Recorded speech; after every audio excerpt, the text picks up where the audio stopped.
अस्सलाम वालेकुम। हेल्दी कर लाइफ के साथ मैं हाजिर हूँ और आज मैं आपको बताऊँगी ज़बरदस्त मज़ेदार आलू के समोसे घर में बनाना। सबसे पहले आपने आलू को बॉईल कर लिया, आलू को बॉईल करके छील लिया, इसको कुचल लिया है और फ्राई पैन में जो है आपने तेल चढ़ाया है। सबसे पहले जो है ना आपने अजवाइन डाला है, इसके बाद बारीक कटी हुई प्याज डाला है। प्याज को कच्चे पक्के फ्राई करने के बाद सबसे पहले आप इसमें मसाले में चाट का मसाला डालेंगे। चाट का मसाला डालने के बाद आप इसमें हल्दी पाउडर डालेंगे।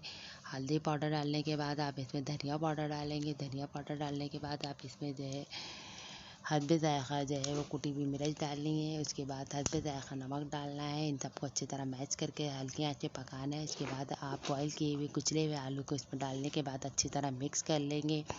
मिक्स करने के बाद आपका ये मसाला सा तैयार हो जाएगा। अब हम गूनेंगे आटा, पट्टियों का आटा गूनेंगे। पट्टी के आटे के लिए हमने मैदा ले लिया है। मैदे में हमने डालेंगे अजवाइन, ज़ीरा, नमक और घी। इन सब चीज़ों को डालने के बाद हम अच्छी तरह से आटा गून लेंगे। ये हमारा पट्टियों का आटा तैयार हो गया। अब इसके पेड़े बनाएंगे। एक पेड़े से हम जो है वो 2 समोसे बनाएंगे। सबसे पहले जो हमने एक पेड़े को बेड़ा और एक पेड़े से हमने 2 समोसे बनाने के लिए बीच से इसको काट देंगे।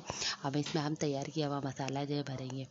मसाले में जो है हम जो धनिया शामिल कर लेंगे, बारीक कटा हुआ धनिया शामिल करेंगे ताकि ठंडा होने पर डालेंगे, ताकि जो है वो हमारा जो है मसाला जो है वो धनिया जो है इसमें हरी हरी नज़र आए। वरना अगर हम गरम में डालते हैं मसाले में तो धनिया जो है वो मुरझा जाती हैं।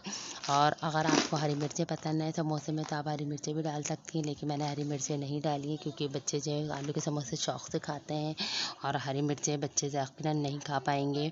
अब इसके बाद जो है हम इसको सारे समोसों को एक के बाद एक तैयार करेंगे और जो कांटे की मदद से इसमें निशान भी लगाएंगे। अब ये मेरे मज़ेदार फ्राई किए हुए समोसे तैयार हैं। मेरे चैनल पसंद आए